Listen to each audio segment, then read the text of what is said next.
Hello mga kababayan, good morning sa inyo. Ay, dito po ay,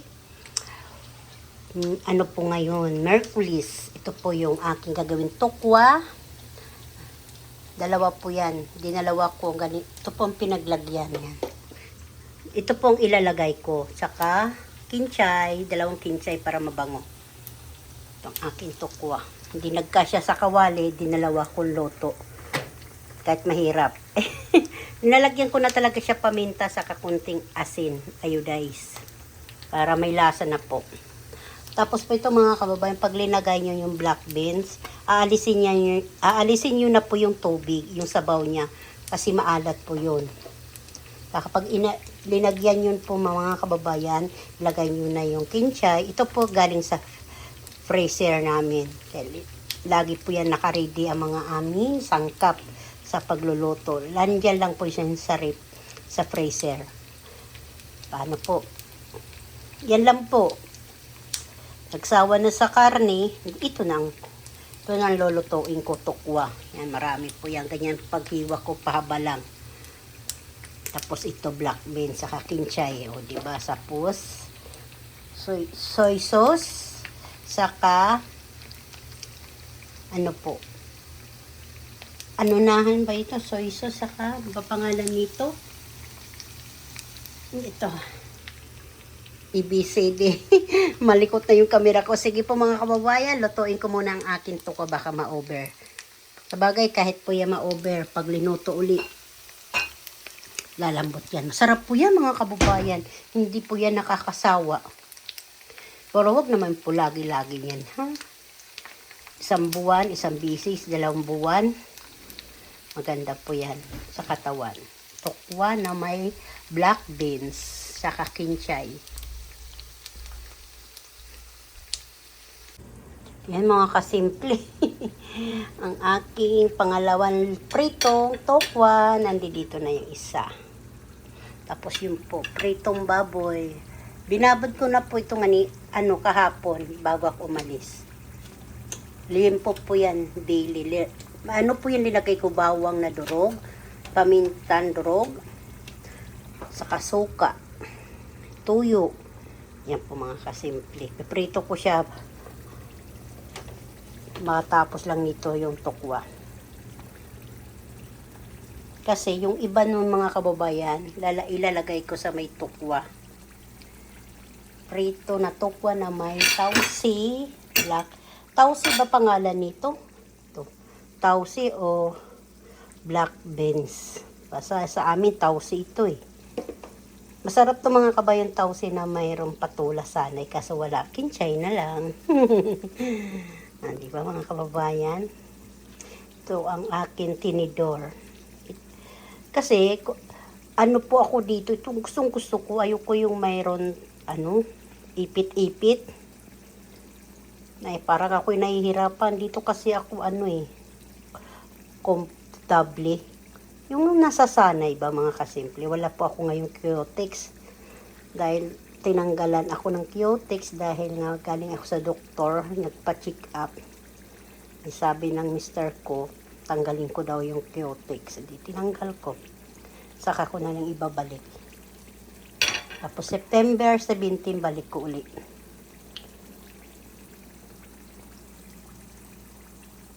Ganyan talaga mga kababayan, pag tumatanda, kailangan nating magpa-check up para kung okay ba yung ating buong katawan, healthy ba tayo, kung anong dapat inumin, kung wala, di swerte. Mabait tayo. Kasi maano tayo sa bawal. Bawal kainin. Hindi naman lahat bawal. Pakunti-kunti, di ba yung habhab ba?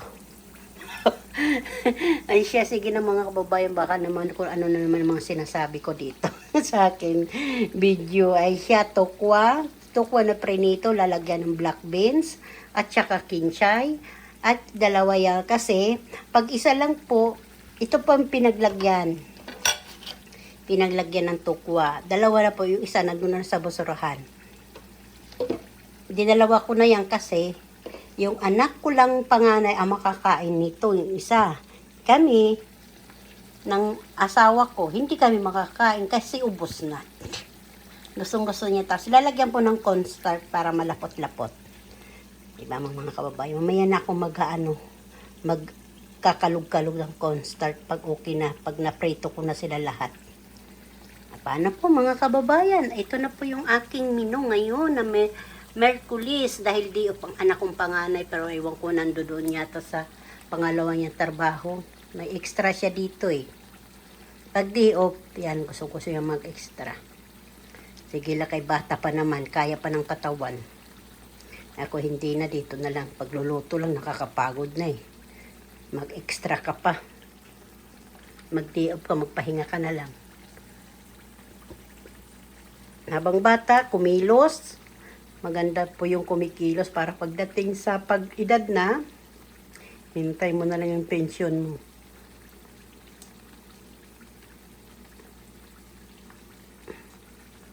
O, diba?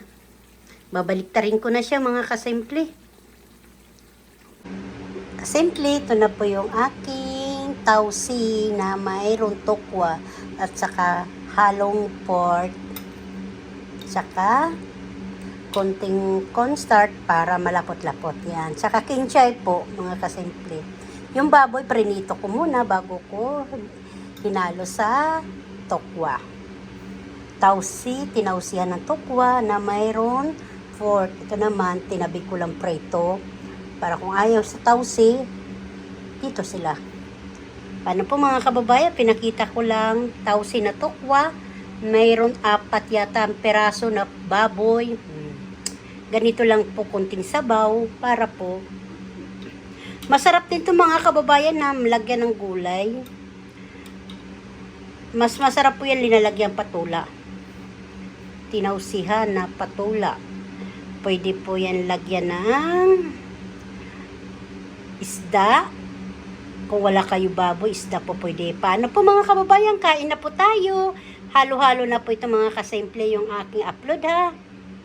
Dumating yung apo ko, dumating yung anak ko. Bas, halo-halo na po ito. Sige po mga kababayan, kain na po tayo. Mga kababayan, to merienda na tayo. Nagluto ako ng binangkal. Bumubuka na, hindi na yan sunog. Okay na po yan.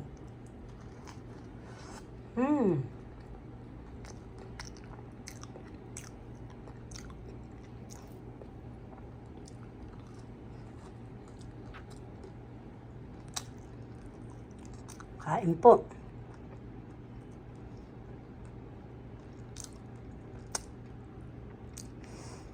Pwede na ako magtinda.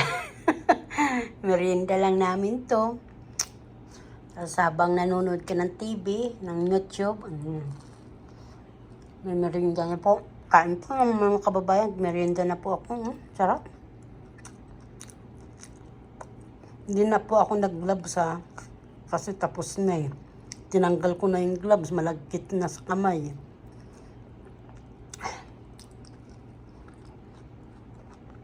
Inom na lang ako ng tubig. Paano po? Sige po mga kababayan. Magpapahinga muna ako. Linggo po dito ng hapon. Yan ang maglolo. Tuwang-tuwa. Dinalaw kay Diop. Kaso alas 9 na. Gabi na. Sabi ko. May air show bukas. May pasok ka bukas. Pasok ka bukas. Air show. Saan? Sa base, Papa. Mama mo, tama mo. Mama ka, 11. Tanghali? Sige. Lunch. Wala kang lunch? Pasok pa nga lang ako nun. Oh? Andres ni Vilma, Mama mo, sama mo. Mama ka, Mama? I-text ka na maga. Ikaw, Para makapag-ayos ako, ha? Tulog pa yun. Tatlo lang tayo? Sweet, ha? Parang apat. Sino dyan, Re? Kung her baby ko, ano mo dyan, right? Take son. Take to your house. Cute ng hairban eh. Kala mo eh. Gusto ko Noybi na ng gabi. Dumalaw kang lolo, ang tito. Oh. Ba't gabi na kayo dumating, apo? Ano kayo, manananggal? Wak-wak? Wak-wak. Wak-wak na yung apo ko. Wow! Si Bilma liit, Bilma, saan ka galing? Ah. Ay, naku, si Simple. Huli mo na yan. Summer na summer eh. Wow! Oh. Kaya dagdagan natin. 1990 pa yan, apo. Laro ko yan. Sa'yo gusto mo yan, apo? Sa'yo na yan, apo. Dali mo na sa inyo. Kaso mag-aaral ka na. Malapit na. Go to school na. Na, short trips. Nakatuwang yan. Bigay kami ng ano? Indian food. Momo. Mga kasimple, ayan na po. Ulam namin ngayon, Friday. Alas 3 dito ng hapon. Day off kasi ngayon ng mister ko, kaya nakapagluto siya ng espesyal na potahe recipe ng Pilipino, kari-kari, bitoka na baka, tsaka laman na baka na may buto, at tsaka paa na baboy, at tsaka tuwalya na baka. Ito mga kababayan.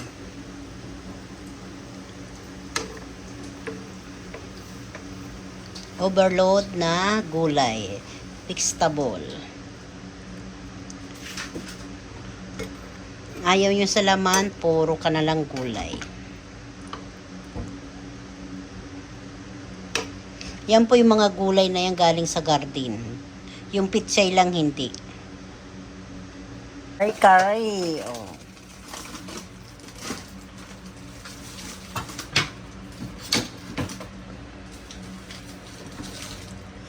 Overload na gulay sa laman. Baka, pata na baboy, at saka tuwalya na baka.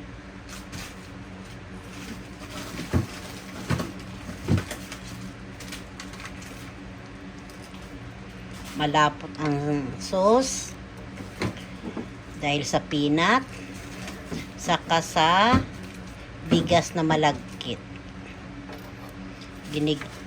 Sinasangag muna yung malagkit na bigas bago ihalo. Ayan. Susunod na po ito, kainan na.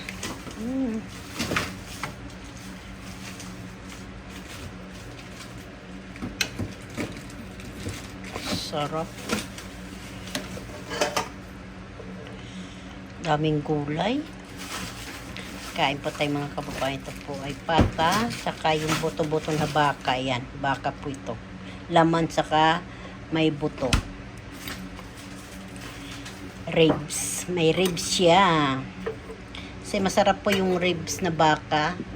Pag kinakari-kari yan, nadikitan na yung dingding ng rib.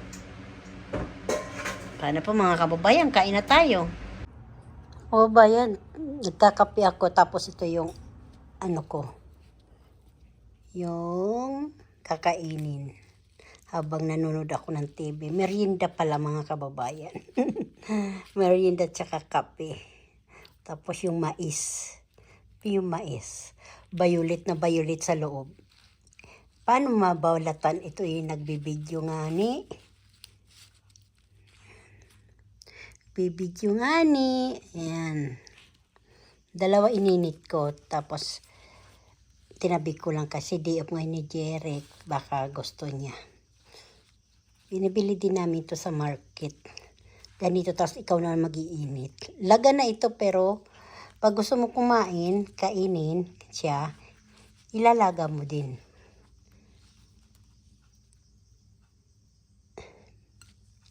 Tapos mga kababayan, masarap po ito masustansya. Malabo para yung puti natin dyan sa Pilipinas. Aray kong init. Kamuha mais na mayroong violet. Ay siya, kakain na ako, tatanggalan ko muna ng buhok. Marami naman ito buhok. Ito ang aking merienda, corn. Corn, mais. Mais nga ni. Yummy. Ay siya mga kababayan, sige po, kain tayo. Kaso may buhok pa eh.